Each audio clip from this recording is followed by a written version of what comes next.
Jocelyne Antoine pour le groupe de l'Union centriste.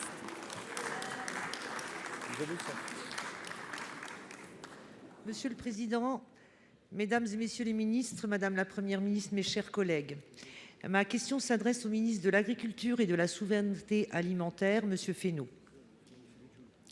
Il n'a pas pu vous échapper que depuis le début de la semaine, de nombreux panneaux d'entrée de nos communes sont retrouvés à l'envers, et oui, ou échangés. Le message est clair, on marche sur la tête. Ce sont les jeunes agriculteurs de nos départements qui nous le disent. L'action est peut-être anecdotique, mais leur combat l'est moins. Les agriculteurs ont engagé une transition dans leurs exploitations, une transition pour le renouvellement des générations, une transition énergétique, une transition environnementale. Pourtant, on continue de faire pression sur leurs prix. Ce n'est pas une pression que nos agriculteurs souhaitent, mais une vision, Monsieur le ministre. Et la vôtre manque clairement d'ambition. La politique agricole du gouvernement est incohérente. Vous imposez le respect des normes aux agriculteurs alors même que la plupart des produits importés n'y répondent pas. La coupe est pleine.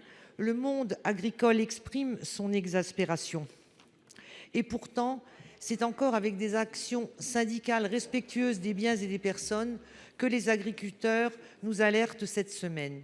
Alors, Monsieur le ministre, ma question est simple. Quelles mesures durables et connectées à la réalité de terrain allez-vous prendre pour redonner du souffle, de la compétitivité et de l'espoir à nos agriculteurs?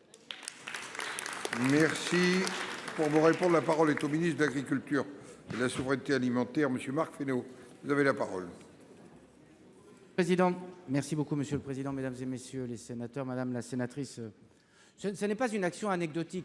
Elle vient interpeller le gouvernement, elle vient tous nous interpeller sur la trajectoire que nous voulons. Alors, vous demandez qu'on vous réponde sur la question de quelle est la trajectoire et quels sont nos objectifs. Alors, au cas où vous ne les ayez pas discernés, d'abord, le premier objectif, c'est un objectif de rémunération.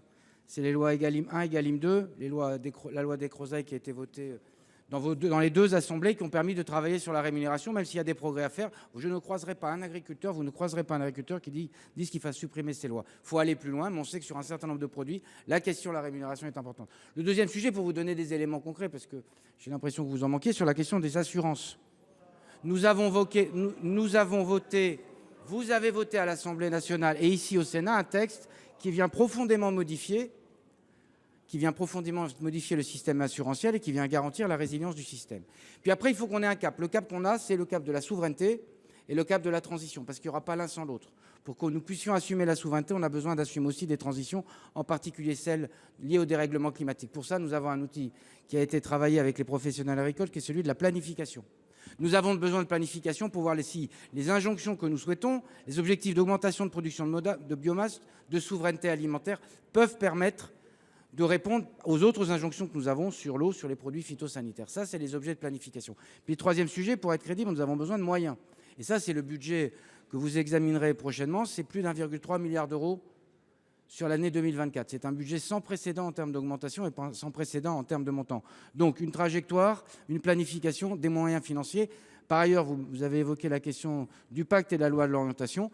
C'est dans le cadre de ce pacte et de cette loi d'orientation que tout ça sera combiné pour mettre de la cohérence et pour montrer la cohérence de notre action. Et la Première ministre aura l'occasion de le faire dans les prochaines semaines. Voilà, Madame la sénatrice, ce que je voulais vous dire. Madame Antoine. Merci, Monsieur le ministre. J'entends votre réponse. L'ensemble des mesures que vous évoquez ne répond pas complètement à l'enjeu des prix, du partage et de la valeur ajoutée, et nos paysans souffrent dans nos campagnes. Merci.